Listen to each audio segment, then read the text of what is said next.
Assalamu alaikum, peace be upon you. Welcome back to our channel. Today, we're diving into the incredible health benefits of a simple yet powerful drink, warm apple cider vinegar with a pinch of cayenne pepper. This drink is a game changer for your health, especially if you're looking to support blood sugar balance and liver health. So, let's grab a mug and let's get started. Now, let's get right into how to make this drink. To make this drink, all you need is 1 tablespoon of raw, unfiltered apple cider vinegar, 1 cup of warm water, and a small pinch of cayenne pepper, just enough to feel a slight heat and kick. Mix these ingredients together and you've got yourself a powerhouse of health benefits in 1 cup. Now let's start with apple cider vinegar. Now, this has been used for centuries as a natural remedy, and its health benefits are backed by modern science. Now, the key component here is acetic acid, which helps improve insulin sensitivity, lower blood sugar levels, and reduce blood sugar spikes after meals. Now, check this out. For those managing diabetes, this can be incredibly helpful. Studies have shown that consuming apple cider vinegar or ACV before or during meals can reduce the glycemic impact of certain foods, meaning your body processes carbs more effectively. Now, let's talk about cayenne pepper. This fiery spice isn't just about adding heat, it's a nutritional powerhouse. Cayenne pepper contains capsaicin, which can boost metabolism, support circulation, and help reduce inflammation. Now, we know for diabetics, good circulation is essential, especially for preventing complications like neuropathy. Cayenne pepper helps ensure that blood flows smoothly, keeping your extremities healthy. Now, we're going to shift to liver health. Your liver is a detox powerhouse, and both apple cider vinegar and cayenne pepper can give it a much needed boost. Now, apple cider vinegar helps the liver process toxins more efficiently thanks to its ability to balance pH levels in the body. Cayenne pepper stimulates blood flow, ensuring that nutrients reach the liver while toxins are flushed out. Now, we know a healthy liver means better digestion, more energy, and improved overall health.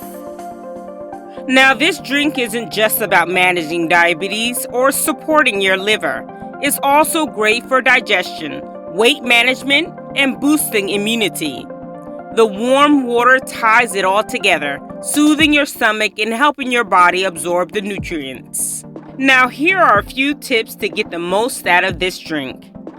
Drink in the morning. Start your day with a boost to your metabolism and blood sugar balance. Don't overdo the vinegar. Stick to 1 tablespoon to avoid stomach upset. Now, you want to adjust the cayenne. If you're sensitive to spice, start with a very small pinch. And there you have it, a simple drink with incredible benefits for your health. Whether you're managing diabetes, supporting your liver, or just looking to feel your best, this warm apple cider vinegar and cayenne pepper drink is worth a try. If you enjoyed this video, don't forget to like, subscribe, and share it with someone who could use this health tip. See you next time. But this morning we're going to be looking at your liver, and your liver is the organ that is orchestrating the detox. The liver is often called the project manager because everything that goes into the body goes first to the liver, and everything that comes out of the body comes out under the jurisdiction of the liver. So what we're going to first of all do, have a look at what goes into the body and what the liver does with it. So we're going to have a look at foods. And never in the history of mankind have human beings eaten so many carbohydrates. I think you'll agree with me. We've become high carbohydrates consumers. You just go into any supermarket and there's usually a whole aisle devoted to bread, a whole aisle devoted to cereal, and almost a whole aisle devoted to pasta. There's certainly a large section devoted to cakes. Now I'm just going to say cakes, etc., because this takes into consideration croissants, muffins, cookies, biscuits. Well, we call what you call cookies, we call those biscuits. Also, another high carbohydrate is pizza. Rice is another carbohydrate. Potatoes and products made with potatoes abound. There's your French fries, your chips, you call them potato crisps or chips. And then last and certainly least in nutritive value is the pure crystallized acid extracted from the sugarcane plant. Would you agree with me? But if you live on the farm, this is not fast food. All this has to be made. What's the fast food down on the farm? Fruits and vegetables. That's your best fast food shop, is your fruit and vegetable shop. All of these foods in the gastrointestinal tract break down to a singular structure called glucose. And glucose gets absorbed out of the gut into the blood, goes on the M1 main highway, portal vein straight to the liver. And then the liver determines what happens to that glucose. And the first place it goes is to the cell. So the glucose goes into the cell under the action of insulin. It goes through a 20-step pathway. And that 20-step pathway gives us 2 units of energy. The end result of the 20-step pathway is a chemical form of glucose called pyruvate. And pyruvate is the chemical form of glucose that gets fed into what's often called the powerhouse of the cell, because this 8-step pathway delivers to us 36 units of energy. You see, on this high carbohydrate diet, the poor old pancreas is getting screamed at all day. More insulin, more insulin, more insulin. But on this diet, the pancreas is getting a break and it starts to revive. People with high cholesterol levels came back to normal. And what are we told we've got to do if we want to get cholesterol levels down? Stop the meat, butter, cream, cheese, eggs. Am I right? Yeah, and the drug, that's true. Here's the cholesterol levels were coming down. But cancer cells consume 15 times the glucose of any other cell. So when you drastically stop these high glucose foods, the cancer cells can actually self-destruct when they're not getting the glucose they need. What Atkins discovered is that these 3 food groups are the essential food groups. What does essential mean? Body doesn't make, you got to put it in. Fibre is essential because our gut needs to be swept every day. That's what fibre does. Essential because it's in the fibre part of the food that you'll often get a concentration of your nutrients. Did you know that the highest concentration of nutrients in the potato is just under the skin? And when you peel your potatoes, you lose that.